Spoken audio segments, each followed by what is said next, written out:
Hello hello hello hello hello. तो कैसे हो आप लोग? क्या हाल चाल? सब ठीक? तो आज हम लोग कवर करने वाले हैं अपने चैप्टर नंबर 7 का, यानी सेल डिवीजन के एक्सरसाइज क्वेश्चंस। आई होप आप लोगों ने इसके पहले वन शॉट तो देख ही लिया होगा।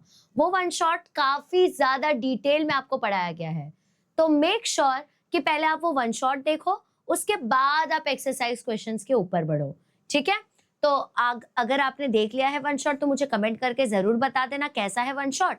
And now let's move ahead with the exercise question of chapter number 7, that is cell division. बेटा इसके एक्सरसाइज क्वेश्चन काफी ज्यादा इजी है, यानी कि ये चैप्टर बहुत ज्यादा स्कोरिंग बन जाता है आप लोगों के लिए। तो थोड़े से के लिए बिल्कुल भी इस चैप्टर को स्किप नहीं करना है।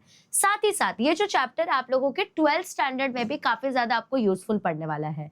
Also, if you want to solve any competency based question, so this chapter will act as a base for that chapter.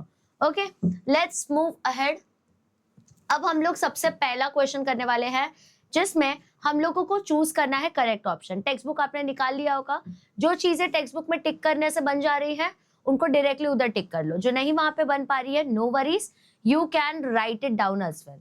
Okay, now first question is the connecting link between meiosis 1 and meiosis 2 is. Let us first understand what connecting link is. तो बेटा connecting link का मतलब होता है, for example A है और specimen C है, तो इसके भी कुछ कैरेक्टर्स, इसके भी कुछ कैरेक्टर्स, दोनों के कैरेक्टर्स कुछ कॉमन निकल के जब एक बी स्पेसिमेन बनता है या बी ऑर्गेनिज्म बनता है, so that B organism we call as a connecting link. जैसे कि आप लोगों ने देखा होगा कि मुंबई और पुणे के बीच में एक मिसिंग लिंक बना, समथिंग लाइक दैट। मतलब उसने क्या किया, वो जो गोल गोल वाला रास्ता है उसको ही सीधे स्किप कर दिया, उसको ही सीधे हटा दिया। कैसे किया? तो by providing a connecting link, इसका मतलब होता है कनेक्टिंग लिंक। ओके, तो मियोसिस 1 और मियोसिस 2 के बीच में एक ही कनेक्टिंग लिंक है जो दोनों के अंदर में सेम पाया जाता है, दैट इज इंटरकाइनेसिस। इंटरकाइनेसिस का मतलब क्या होता है? जब बीच में इंटरमीडिएट स्टेप में डिवीजन होता है ना, उसी को हम लोग इंटरकाइनेसिस कहते हैं, एकदम इजीएस्ट फॉर्मेट में। Next, synapses is pairing of what? Synapses का मतलब क्या होता है? किसके बीच में पेयरिंग हो रही है? Now if you all remember, तो मियोसिस 1 में जब प्रोफेज 1 स्टेज चल रहा था और प्रोफेज 1 में जब पैकेटीन स्टेज था,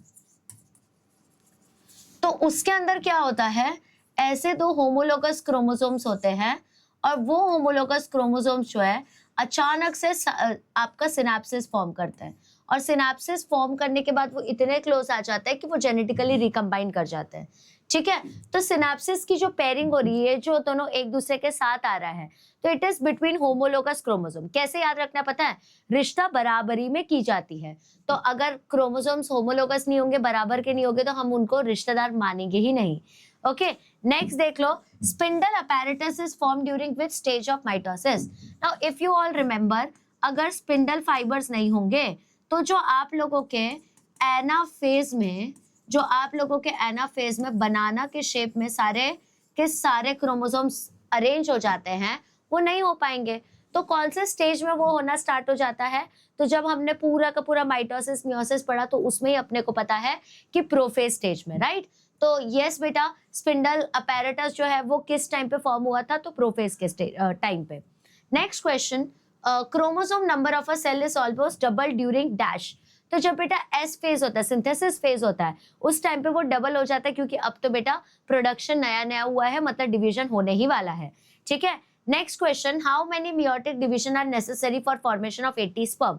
कितने मियोटिक डिवीजन लगेंगे अगर हमें 80 स्पर्म्स बनाने हैं? ठीक है, अब हम सभी को पता है कि अगर मुझे 80 स्पर्म्स बनाने हैं, अगर मुझे 80 स्पर्म्स बनाने हैं तो कितने माइटोटिक डिवीजन लगेंगे? तो यू ऑलरेडी नो कि अगर मैं मियोटिक डिवीजन की बात करूं तो एक का आधा हो जाता है ना। यू ऑलरेडी नो कि एक का सीधे क्या हो जाता है? आधा। ये फर्स्ट मियोटिक डिवीजन में होता है। रुको मैं आपको एकदम अच्छे से एक्सप्लेन करती हूँ। If you talk about meiosis 1, if you talk about meiosis 1, तो इसमें क्या होता है, 2n का सीधे आप लोगों को 2n मिल जाएगा।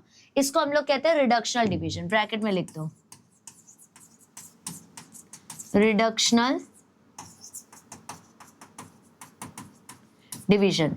तो अगर मुझे मियोसिस 2 करना है if I want to do meiosis 2, तो मैं क्या करूंगी, मैं देखूंगी कि अब ये जो 2n है ना, अब ये जो 2n है, अब ये 4 हिस्सों में बढ़ चुका है, मतलब एक के 4 कॉपीज बन चुके हैं, ठीक है। इसको हम लोग कहते हैं इक्वेशनल डिवीजन, इसको हम लोग क्या कहते हैं, इक्वेशनल डिवीजन। ओके, अब हमको 80 स्पर्म्स बनाना है, ठीक है। अगर हमको 80 स्पर्म्स बनाने हैं तो अपने को कितने बार मियोटिक डिवीजन करना पड़ेगा। अब ध्यान दो, एक मियोटिक डिवीजन पे, एक एमडी पे मुझे अगर 4 स्पर्म्स मिल रहे हैं तो मुझे कितने एमडी, एक्स एमडी करने पड़ेंगे अगर मुझे 80 स्पर्म्स चाहिए। अगर मुझे 80 स्पर्म्स चाहिए तो कर लो, वो जो क्रॉस मल्टीप्लिकेशन होता है वैसे ही करना है। तो 1 × 80 इक्वल्स टू 4x, ठीक है। तो 80/4 आ जाएगा, तो 4 1s are 4 2s are, तो क्या आ जाएगा, x इक्वल्स टू 20, ठीक है। तो 20 मियोटिक डिवीजन लगेंगे। तो यस, कभी कभी थोड़ा सा बायो में भी आप लोगों के मैथ्स आ जाता है, तो डरना नहीं है, इजी है, कर लोगे तुम लोग, ठीक है। तो वैसे ही वी कैन क्विकली आंसर कि 20 मियोटिक डिविजन्स होता है। ओके, अब आगे देखो, नेक्स्ट क्वेश्चन पूछा गया है, how many chromatids are present in anaphase 1 of meiosis 1 of diploid cell having 20 chromosomes.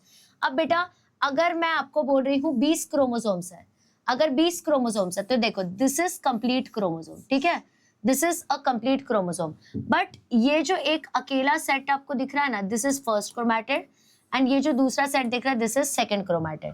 तो अगर एक क्रोमोसोम में 2 क्रोमैटिड्स होते हैं, अगर एक क्रोमोसोम में 2 क्रोमैटिड्स होते हैं, तो फिर आपके 20 क्रोमोसोम में कितने क्रोमैटिड्स होंगे। फिर से क्रॉस मल्टीप्लाई कर लो, क्या आ जाएगा, x chromatids equals to 2 × 20 chromosomes, कितना आ जाएगा, तो x विल बी 40, मतलब कितने क्रोमैटिड्स होंगे, 40, डबल हो जाता है उसका। Next, in which of the following mitosis are chromosomes arranged like equatorial plane.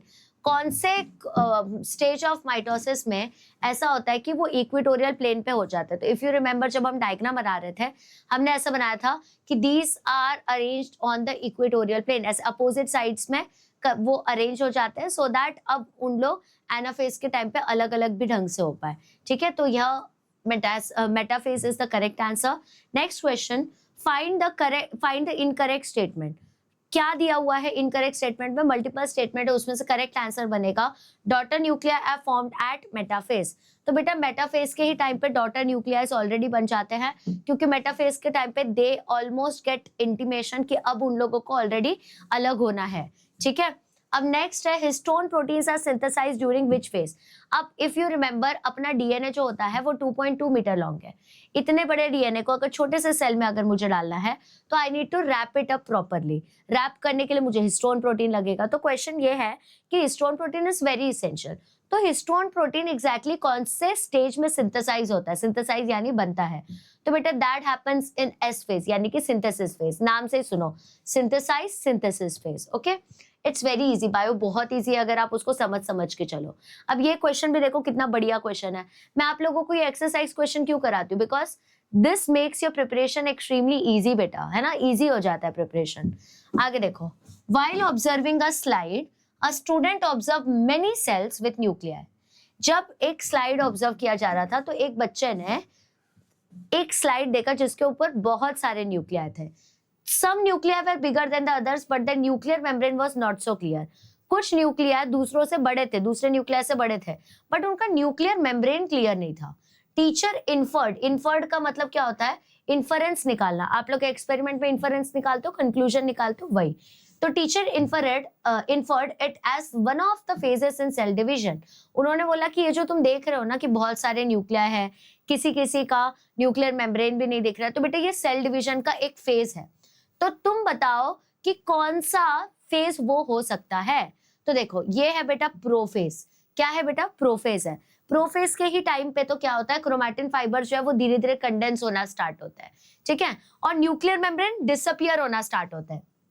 इसलिए तुमने क्या देखा, कुछ न्यूक्लियर मेम्ब्रेन जो है वो बड़े हैं, कुछ छोटे हैं, और बहुत रेयरली किसी के ऊपर न्यूक्लियर मेम्ब्रेन दिख रहा है। क्यों, क्योंकि प्रोफेज के टाइम पे न्यूक्लियर मेम्ब्रेन स्टार्ट्स डिसअपियरिंग, ठीक है। कितना इजी क्वेश्चन था, बस इसको एनालाइज प्रॉपर्ली करने आना चाहिए।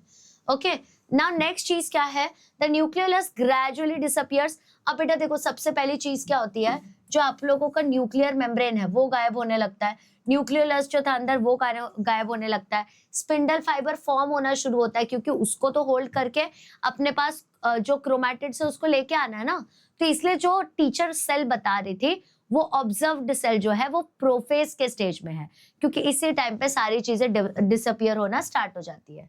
नेक्स्ट क्वेश्चन है, in onion root tip, onion लिया आपने कांदा, उसके रूट में, उसका जो रूट दिखता है ना उसके टिप पे one cell had two groups of chromosomes, एक सेल के टू सेट्स ऑफ क्रोमोसोम्स थे या टू ग्रुप्स ऑफ क्रोमोसोम थे अपोजिट एंड ऑफ सेल पे।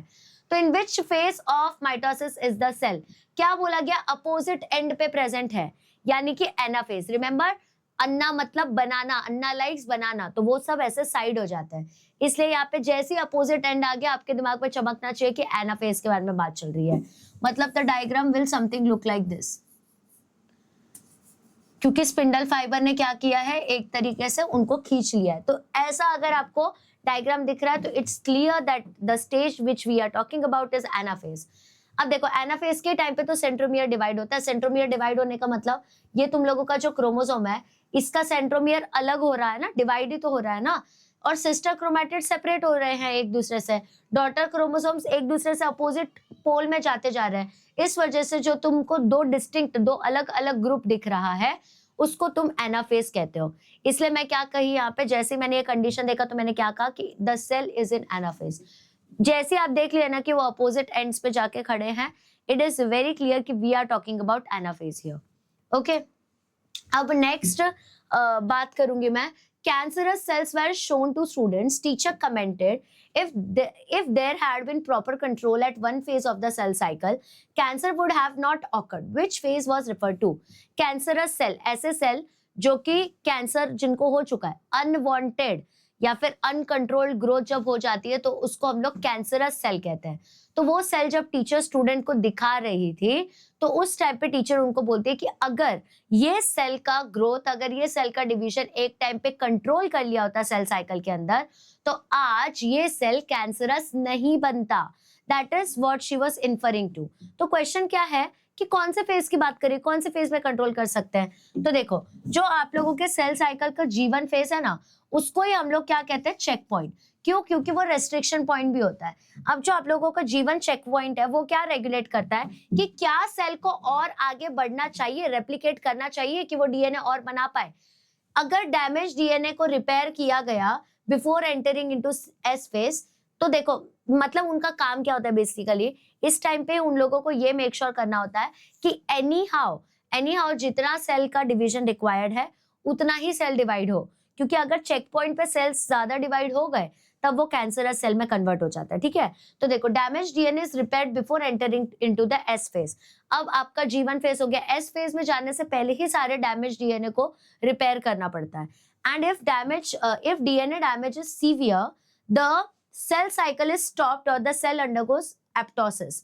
क्या बोला गया, अगर डीएनए का डैमेज अगर डीएनए का डैमेज बहुत ही सीवियर है कि अब तो ये रिपेयर ही नहीं किया जा सकता है, तो उस टाइम पे जो सेल साइकिल है वो स्टॉप हो जाता है और सेल जो है वो एप्टोसिस में कन्वर्ट हो जाता है, यानी कि वो खुद को ही डिजेनरेट करने लग जाता है। ठीक है, ये चेक पॉइंट की बात चल रही है। और अगर जीवन के ऊपर जो चेक पॉइंट का रिजल्ट है वो अनकंट्रोल्ड सेल डिवीजन हो गया ना, तो उसके वजह से कैंसर हो जाएगा। मैंने क्या बोला, देखो सेल जो है वो डिवाइड करने वाले होते हैं, बट सबसे पहले जीवन फेज पे चेक किया जाता है सारे के सारे डीएनए रिपेयर हुआ है। ठीक है, रिपेयर हो गया, लेट्स मूव अहेड। चलो कोई बात नहीं, रिपेयर नहीं हुआ, अगर डैमेज बहुत ही ज्यादा सीवियर है तो उस टाइम पे हमको क्या करना चाहिए, वो सेल को एक तरीके से मार देना चाहिए।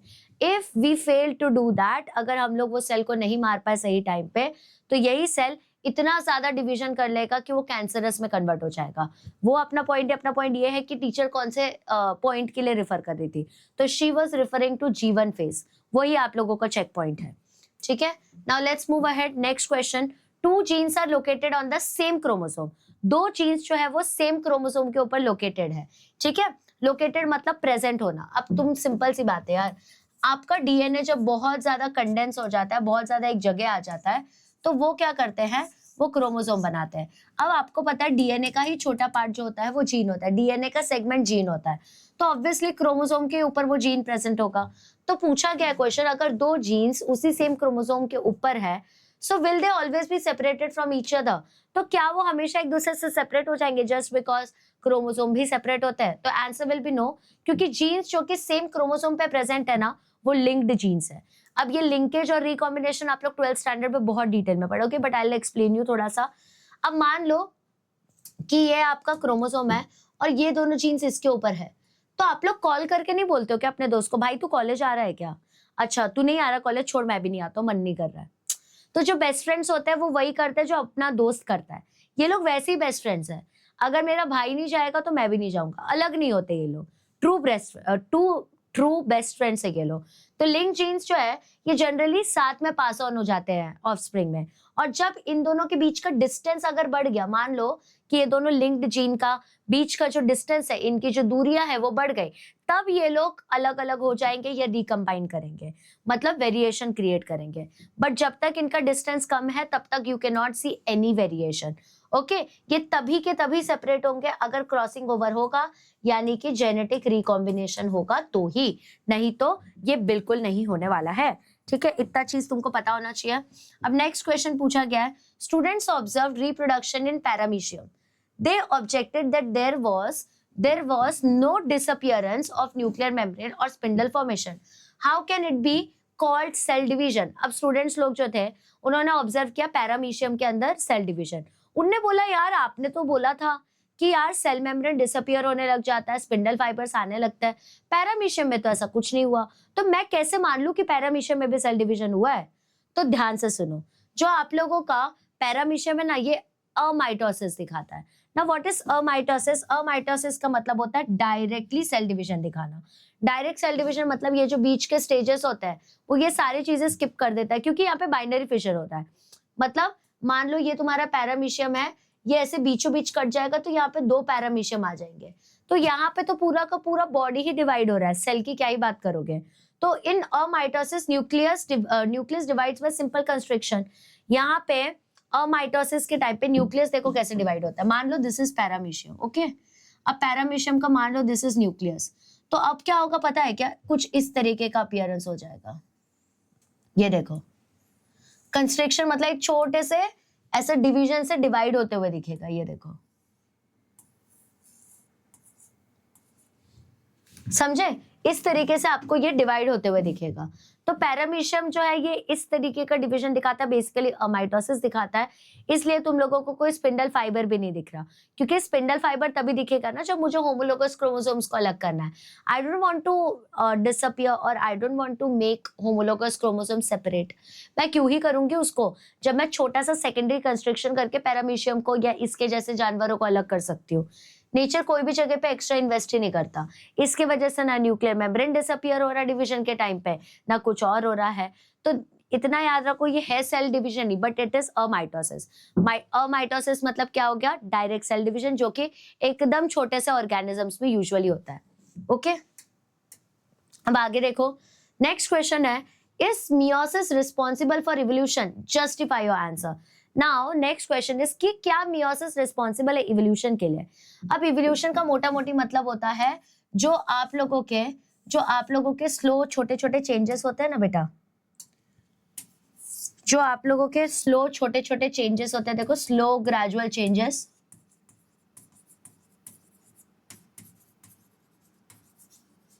उसको ही हम लोग क्या कहते हैं? इवोल्यूशन। तो देखो यू ऑल नो कि मियोसिस में क्या होता है?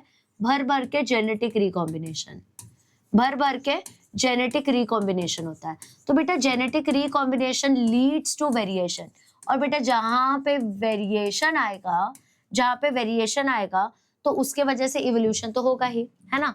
जहां वेरिएशन होगा वहां इवोल्यूशन तो होगा ही।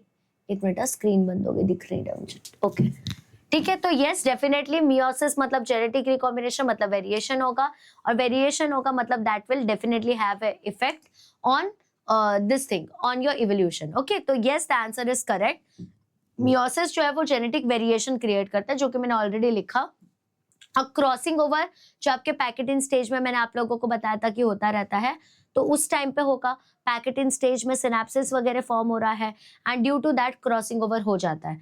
तो यहाँ पे बेसिकली मियोसिस में, मतलब मियोसिस जो है वो बेसिकली रिस्पॉन्सिबल है, एक इंपॉर्टेंट उल्टा रोल प्ले करता है, एक रॉ मटेरियल की तरह एक्ट करता है आपके इवोल्यूशन में। क्योंकि माइटोसिस में तो कुछ इतना ज्यादा डिवीजन होता ही नहीं है, और साथ ही साथ में 2n का n भी बनता जाता है, मतलब इवेंचुअली क्रोमोसोम का जो नंबर है वो मेंटेन करता है। आई नो डेफिनेटली वो 2n का n कर देता है, मतलब नंबर ऑफ क्रोमोसोम्स हाफ कर देता है, बट इवन आफ्टर दैट जब फ्यूजन हो जाता है ना, तो लास्ट में रिजल्ट यही आता है कि क्रोमोसोम का नंबर जो है वो बैलेंस हो चुका है। Okay, now will move ahead to next question. Next question देखो क्या है, why are mitosis and meiosis too called homotypic division. अब यहाँ पे क्या बोलते हैं, देखो तुमने भी देखा होगा जब मैं आपको माइटोसिस मियोसिस पढ़ा रही थी, उस टाइम पे what did I tell you, मैंने आपको ये बोला कि मियोसिस टू सेम माइटोसिस जैसे ही एक्ट करता है। तो वो क्यों एक्ट करता है वैसे, let me break that for you. तो देखो बोथ माइटोसिस और मियोसिस टू में जो क्रोमोसोम का नंबर है ना वो अनचेंज्ड है, ठीक है। तो सिस्टर क्रोमैटिड सेपरेट हो जाते हैं जैसे ही आपका सेंट्रोमियर डिवाइड कर जाएगा। डॉटर सेल्स जो है उनको रिसीव हो जाएंगे सेम नंबर ऑफ क्रोमोसोम जितने पेरेंट सेल के साथ थे। कोई रिडक्शन ही नहीं हो रहा है, कोई कमी नहीं हो रही है क्रोमोसोम के नंबर में, इसलिए दोनों को हम लोग होमोटिपिक यानी कि इक्वेशनल डिवीजन कहते हैं। मतलब सेम टाइप का डिवीजन हो रहा है, ऐसा नहीं कि कुछ अलग डिवीजन हो रहा है। इसलिए जब मैं आपको माइटोसिस मियोसिस का एक अलग भी वीडियो बनाई, उस टाइम भी मैंने आपको यही बताया कि दोनों में सिमिलर टाइप का डिवीजन होता है। ओके, अब आगे देखो, नेक्स्ट बात करेंगे write the significance of mitosis. Let me break that for you. जब भी ये शब्द आ जाए ना सिग्निफिकेंस, तो इसका मतलब होता है इंपॉर्टेंस। तो here you need to write about the importance of mitosis, ठीक है। तो देखो माइटोसिस की वजह से क्रोमोसोम का जो नंबर है वो कांस्टेंट रहता है।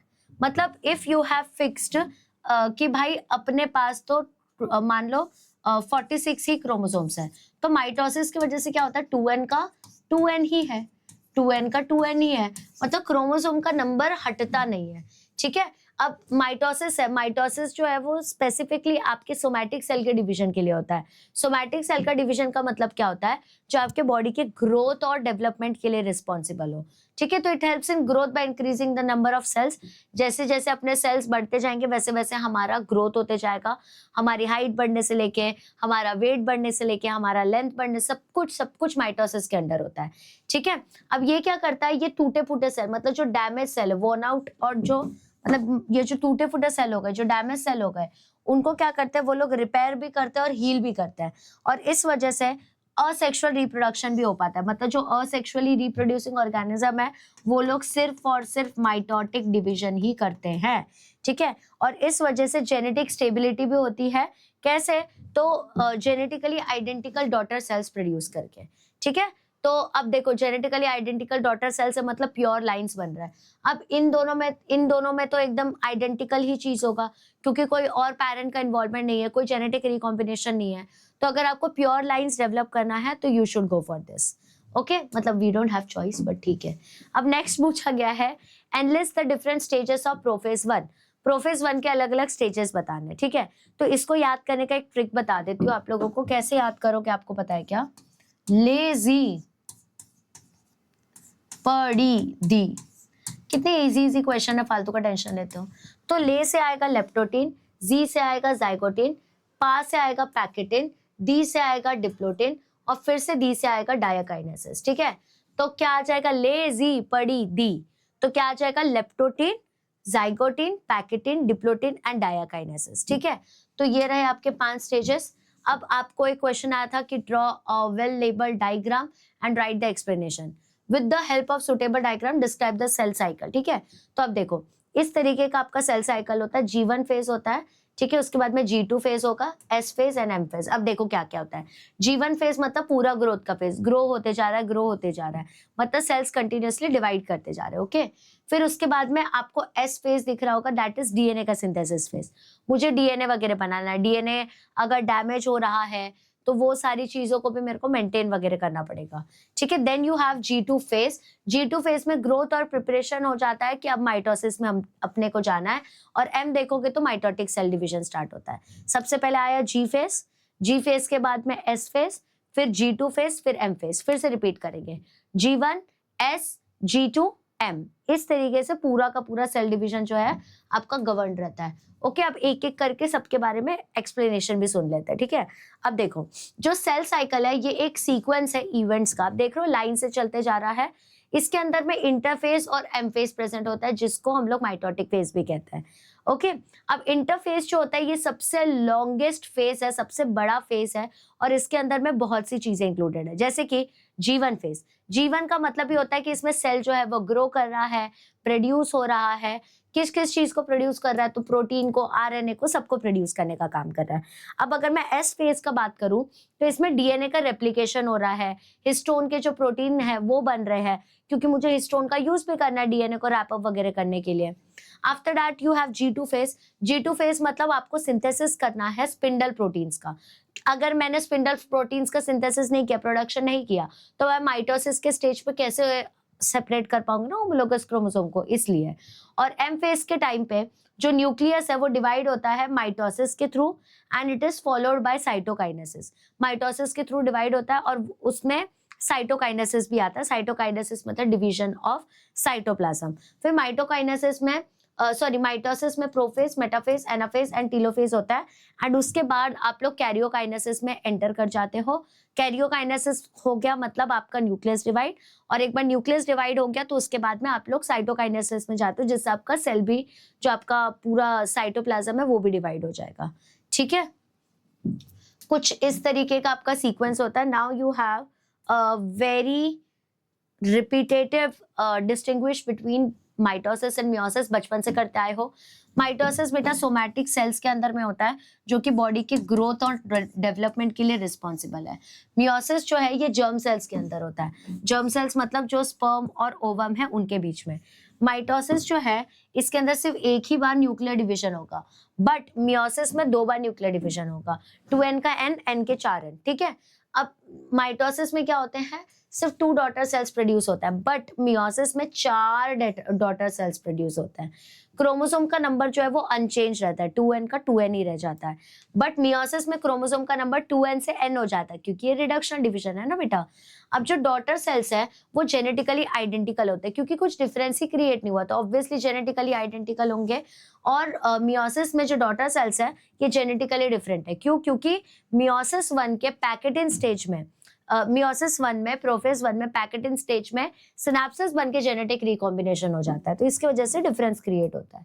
ओके, नाउ नेक्स्ट डायग्राम है draw the diagram of metaphase. तो ये तो सबसे इजीएस्ट डायग्राम है, मैंने आप लोगों को एक पूरा वीडियो बना के दिया है, आप जाके चेक कर सकते हो माइटोसिस एंड मियोसिस का। तो इफ यू फील थोड़ा सा भी कंफ्यूज कि कैसा होता है मेटाफेज, कैसा होता है एनाफेज, माइटोसिस क्या है, मियोसिस क्या है, go and watch that 1 hour का वीडियो। उससे ज्यादा डिटेल में वीडियो आपको पूरे यूट्यूब पे नहीं मिलेगा, बहुत ही अच्छे तरीके से एक्सप्लेन किया है। Okay, then you have some explanation about that कि देखो क्रोमोसोम्स जो है क्या हो जाते हैं, हाईली कंडेंस हो जाते हैं मेटाफेज के टाइम पे। कंडेंस होने का मतलब जो थ्रेड लाइक क्रोमोसोम थे आज वो क्रोमोसोम्स के फॉर्म में दिखने लगे। ओके, अब हर क्रोमोसोम के अंदर में 2 सिस्टर क्रोमैटिड होता है, फर्स्ट एंड 2, ठीक है। क्रोमोसोम्स कैसे इक्वेटोरियल प्लेन पे अरेंज हो जाते हैं, opposite to the equatorial plane, और स्पिंडल फाइबर्स अब तुम्हारे सेंट्रोमियर पे अटैच हो चुके हैं, ऐसे करके। क्यों अटैच हो चुके हैं? सो दैट ये नेक्स्ट फेज जो एनाफेज आएगा उसमें उसको खींच पाए, और इस अरेंजमेंट की वजह से क्या होता है, क्रोमोसोम्स इक्वली डिवाइड कर पाते हैं। That is why it is arrange like that, ठीक है। अब आपको एक मैच द फॉलोइंग भी था। लेप्टोटीन का मतलब क्या होता है, बुकेट स्टेज, ऐसे बुके जैसा दिखने लगता है। जाइगोटीन का मतलब क्या होता है, सिनेप्सिस होने वाला है, ठीक है, पता सिनेप्सिस फॉर्मेशन। पैकेटिन का मतलब क्या होता है, क्रॉसिंग ओवर, जिसको हम लोग जेनेटिक रिकॉम्बिनेशन भी कहते हैं। और डिप्लोटिन का मतलब होता है डीसिनेप्सिस, मतलब डिप्लोटिन में क्या होता है, वो लोग दूर दूर हो जाते हैं, ओके, रिपेल करने लग जाते हैं। अब यही आपके करेक्ट आंसर्स भी थे। Now next question is in this given figure, नहीं, is this the given figure correct and why. अब ये गिवन फिगर करेक्ट है क्या, अगर है तो क्यों है। ऐसे क्वेश्चंस आपको आते हैं, ठीक है, तो please don't ignore this type of question. तो देखो, first of all that figure was incorrect, आपके टेक्स्ट बुक का ही फिगर मैंने डाला है, एग्जैक्ट वैसे ही डाला है। क्यों? क्योंकि ये फिगर ये शो कर रहा है कि क्रोमोसोम्स जो है वो इक्वेटोरियल प्लेट पे अरेंज्ड है मेटाफेज की तरह, बट स्पिंडल फाइबर्स अटैच थोड़ी ना है इंटोशोर्स को, मतलब सेंट्रोमियर्स पे। तो अगर वो अटैच्ड ही नहीं है तो मैं कैसे मान लूं वो करेक्ट है ना। अब करेक्ट मेटाफेज में स्पिंडल फाइबर जो है वो ऑलरेडी अटैच दिखने चाहिए थे, मतलब ये देखो ऐसा है ना, तो यहाँ पे स्पिंडल फाइबर्स अटैच दिखने चाहिए थे अगर वो मेटाफेज होता है, स्पिंडल फाइबर अटैच ही नहीं है, ठीक है। और ये अटैचमेंट होती क्यों है, तो इसके इसलिए होती है सो दैट सेपरेशन एक बार इक्वल हो पाए, एकदम बढ़िया तरीके से इक्वल हो पाए। और सिंस यहाँ पे सेपरेशन इक्वल नहीं हो पा रही है, उसका यही रीजन है क्योंकि ये डायग्राम ही इनकरेक्ट है, क्योंकि स्पिंडल फाइबर अटैच नहीं कर रखा है ना। अब नेक्स्ट देख लो, if an onion has 16 chromosome in its leaf cell, how many chromosome will be there in its root cell and pollen grain? अब तुम दिमाग लगाओ, अगर 16 क्रोमोसोम उसके लीफ सेल में तो बाकियों में कितना है? तो देखो लीफ सेल 2n होता है, लीफ सेल इज डिप्लॉयड तो ऑब्वियसली 16 होगा, रूट सेल भी डिप्लॉयड होता है तो 16 होगा। बट पोलन ग्रेन जो होता है वो मेल फीमेल गैमेट है, मतलब मियोसिस हो रखा है यहाँ पे, तो ये n हो जाएगा। तो हम लोग क्या करेंगे यहाँ पे, एकदम बेसिक मैथ्स है, 16 डिवाइड बाय 2 कर देंगे तो 8 आ जाएगा, इसलिए इसके वजह से यहाँ पे 80 क्रोमोसोम है। तो देखो लीफ और रूट सेल सोमैटिक सेल्स होते हैं, मतलब ये ग्रोथ एंड डेवलपमेंट के लिए होते हैं, इसकी वजह से आपको यहाँ पे डिप्लॉयड स्ट्रक्चर देखने को मिलता है। But if you talk about your pollen grain, ये जर्म सेल है तो जर्म सेल मियोसिस दिखाएगा, इसलिए हाफ हो जाता है ना।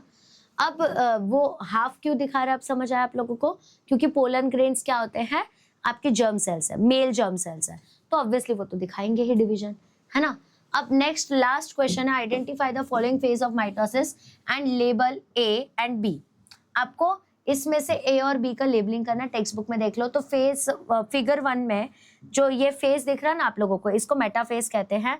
अब यहाँ पे देखो क्रोमोसोम्स इक्वेटोरियल प्लेन पे स्पिंडल फाइबर से अटैचमेंट है, ये देखो, और इक्वेटोरियल प्लेन मतलब अलग अलग है। बेटा ये डायग्राम स्टफ लग रहा है तो माइटोसिस मियोसिस का वीडियो जरूर देख लेना, it is very useful for you. Okay, अब आगे दूसरी चीज देख लो, नेक्स्ट डायग्राम जो है this is for anaphase. Anaphase में क्या हो जाता है, दोनों अपोजिट, मतलब उन दोनों के क्रोमोसोम्स जो है वो सेपरेट हो जाते हैं, ठीक है। तो डॉटर क्रोमोसोम्स क्या हो जाते हैं, मतलब सिस्टर क्रोमैटिड सेपरेट हो जाते हैं। That is why this structure shows कि एनाफेज है, क्योंकि एनाफेज में सेपरेशन दिख के आता है। ये सेपरेशन क्यों होता है कि नंबर ऑफ क्रोमोसोम्स जो मेंटेन रहे, इजी पीजी लेमन स्क्वीजी, है ना। आई होप आप लोगों को यहाँ तक एकदम बढ़िया तरीके से समझा है। आपको कुछ भी डाउट है तो आप मुझे कमेंट सेक्शन में पूछ सकते हैं। बस याद रखिए, आप लोगों के लिए जो हम ये सेशंस डाल रहे हैं, ये सेशंस बहुत मेहनत से बनाया जाता है, तो आप उसको अपने फ्रेंड्स के साथ शेयर कीजिए, क्योंकि अगर आप लोग अभी से नहीं पढ़ोगे तो एग्जाम के टाइम पे बहुत दिक्कत होगा। एंड वी हैव लॉन्च्ड नीव batch plus Shaurya batch for all of you. अब बेटा ये नीव और शौर्या बैच जो है, आप लोग अभी जितने लेक्चर्स देख रहे हो सब एक रिकॉर्डेड फॉर्म में देख रहे हो, यानी आप डाउट भी नहीं पूछ सकते हो। बट अगर आपको अपनी प्रिपरेशन को एक हाई लेवल तक लेके जाना है तो you need a live session. तो लाइव सेशन के लिए we have launched D plus Shaurya batch 6500, यानी कि आपके बड़े से बड़े क्लासेस के एक छोटे से इंस्टॉलमेंट में, एक छोटा भी इंस्टॉलमेंट नहीं होगा, एक इंस्टॉलमेंट से भी कम में आपको दोनों साल पढ़ाया जाएगा। ऑलरेडी 10,000 प्लस स्टूडेंट्स ने एनरोल कर दिया है, what are you waiting for? आइए और फटाक से ज्वाइन कर लीजिए। बट अगर आप फ्री में ही देखना चाहते हैं तो नो वरीज अबाउट दैट, आप विजय सीरीज में हमारे वेबसाइट पर लॉग इन कर सकते हैं, जिससे आपका फ्री AIO कोर्स एनरोल हो जाएगा। इससे आप कोई भी न्यू वीडियो आएगी तो आपको पता चल जाएगी। दूसरी बात, वेद AI के फीचर 24/7 अवेलेबल होंगे। If you talk about chat GPT और समथिंग, कुछ टाइम के बाद वो क्या कहता है, मेरे लिमिट्स खत्म हो गए, मेरे क्रेडिट्स खत्म हो गए। But this beautiful person will never do that with you. वो कभी भी ये नहीं बोलेगा कि मेरे क्रेडिट खत्म हो गए, क्योंकि 24/7 अवेलेबल होता है। साथ में free test, DPPs, assignments, everything will be on the place, ठीक है। एंड ऑल्सो आप लोगों को डेडिकेटेड टेलीग्राम चैनल भी मिलेगा, सब कुछ फ्री, बस आप लोगों को विजय सीरीज में लॉग इन करना है। अगर आप CET के बुक्स में इन्वेस्ट करना चाहते हैं तो let me break that for you कि हमने 27 ईयर्स के सारे शिफ्ट के पेपर को एनालाइज किया और फिर हमने MHT CET तत्वा बुक्स बनाए। So if you have not purchased any other book, so sorry, so please go for MHT CET Tatva books, जो कि सिर्फ 1800 की बुक्स है, but it is one of the best books in the market. Okay, और साथ में we have launch IB SAT for you. अगर आप लोगों को प्राइसेस बिल्कुल अफोर्डेबल नहीं है तो आपको सिर्फ IB SAT देना है, instant Vedantu scholarship admission test. अगर ये टेस्ट आप क्वालिफाई कर लेते हो तो आपको 90% तक का स्कॉलरशिप मिल सकता है। Isn't it great? And also we have some offline centres as well. तो अगर आपको हमसे ऑफलाइन जुड़ना है तो you can definitely contact on this number for enquiry, और आप हमसे ऑफलाइन भी जुड़ सकते हैं, ठीक है। अब मैं बहुत खुशी के साथ हमारे कुछ ब्यूटीफुल रिजल्ट्स दिखाना चाहती हूँ। ये रहे हमारे इस साल के रिजल्ट्स। यू ऑल नो कि नीट में पेपर लीक हो गया था, रीनीट हो गया था, बच्चों का मोमेंटम टूट गया था, but still these 800 plus students made sure कि उनका उनका कैसे भी नीट में सिलेक्शन हो जाए। इतना ही नहीं बल्कि AIR 10 जो है वो भी आज वेदांतु के ही हाथ में है। Why? All because of consistency and the hard work the teacher and student has put into. And also सिर्फ नीट ही नहीं बल्कि JEE एडवांस से लेके JEE मेंस तक सारे के सारे बच्चे जो हैं उन लोगों ने अच्छे अच्छे मार्क्स से क्वालिफाई किया है। So what are you waiting for? आप किस चीज का वेट कर रहे हैं? अगर आपको भी इनमें से एक बनना है तो बस जाइए, कोई भी लिंक पे क्लिक कीजिए and be the part of excellence. Let's see. And I would really love कि नेक्स्ट ईयर आप लोगों की तारीफ मैं यहाँ कर रही रहूँ। आई वुड रियली लव अगर आप लोगों का यहाँ पे स्कोर आ रहा हो। ठीक है, thank you so much for watching till the and. अब आपको नेक्स्ट वीक में न्यू चैप्टर मिल जाएगा, that will be chapter number 8। ठीक है, ऑल द बेस्ट।